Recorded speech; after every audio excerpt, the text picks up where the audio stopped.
Assalamualaikum warahmatullahi wabarakatuh. Benar syiar Islam, mudah-mudahan tambah berkah, tambah manfaat. Amin. Rabbana atina fid dunya hasanah wa fil akhirati hasanah wa qina adzabannar. Alhamdulillah.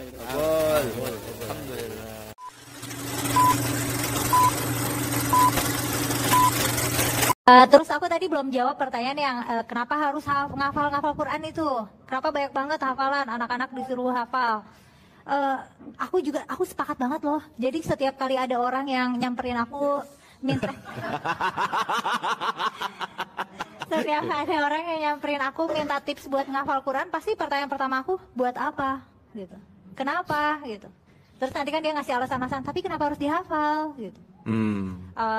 Biasanya nggak ada alasan yang sangat rigid gitu kenapa harus hafal. Waktu kecil aku juga bingung kenapa orang-orang dewasa sekitar aku sangat bangga terhadap aku yang hafal Quran. Jadi sama pesantren tuh kadang aku suka dibawa ke majelis talim di Jakarta, di mana buat kayak bahan marketing gitu loh. Oh, oke. Bahan marketing. Ini di pesantren. Jadi di pesantren aku ada anak kecil hafal Quran nih. Terus kan nanti aku baca Quran banyak. Terus nanti ibu-ibu dan bapak-bapak yang jamaah di situ kayak kagum banget. Nanti aku dikasih bingkisan makanan, dikasih uang jajan. Terus mereka minta doain aku. Ada ibu hamil yang minta dielus perutnya sama aku. Aku yang waktu kecil, aku bingung kenapa orang-orang mengagumi segitunya. Itu betul. Oke. Padahal aku hanyalah anak kecil yang nggak paham apa yang aku baca. Bagus. Itu jujur banget sih. Jadi sekarang kalau ada yang nanya, aku pengen hafiz dong, pertanyaannya buat apa? Buat Bener apa? sih.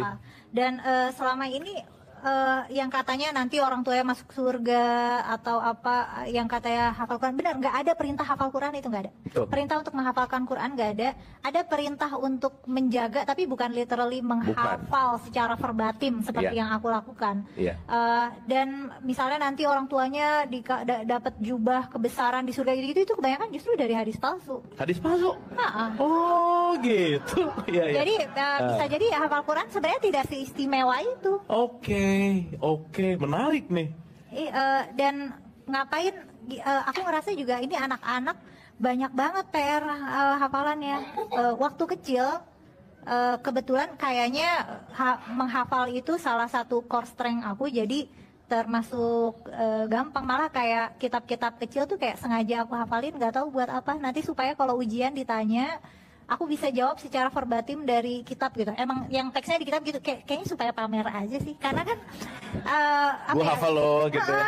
Karena guru-guru kita, sekolah kita sangat menghargai hafalan. Yang mana padahal kalau secara level kognitif, hafalan itu adalah skill kognitif yang paling rendah. Karena kan menghafal itu membeo. Itu kayak bayi, kayak diajarin mama ini papa, kayak emang selevel itu. Kalau menghafal level yang paling tinggi justru memproduksi ilmu pengetahuan, dan itu yang nggak ada. Kita belajarnya ngafal, habis itu belajar untuk ngutip sana ngutip sini, kayak seolah kita tuh nggak boleh punya pikiran sendiri gitu. Dan masalah memahami, kadang-kadang malah nggak paham.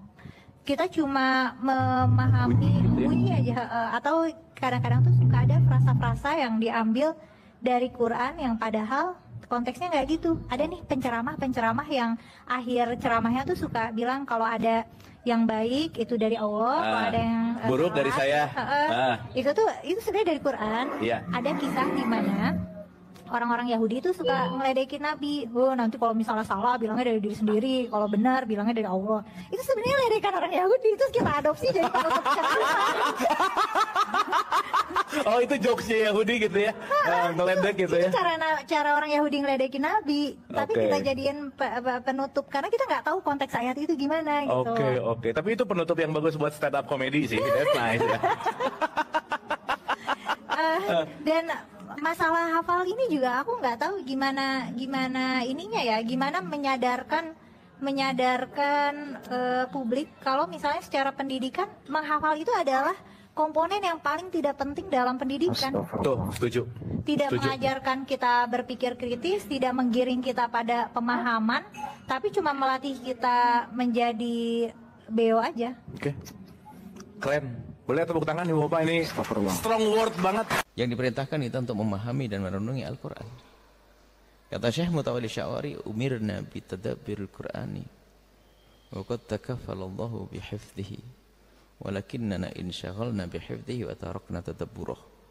Kata Syekh Mufassir akhir zaman ini, Syekh Mutawalli Sya'wari berkata, kita diperintahkan untuk merenungi firman Allah, dan yang menjaga Al-Quran adalah Allah. Inna nahnu nazzalna dzikra wa inna walakinnana insyaghalna bihifdhihi. Kita lebih sibuk menghafal tapi lupa merenungi Al-Quran.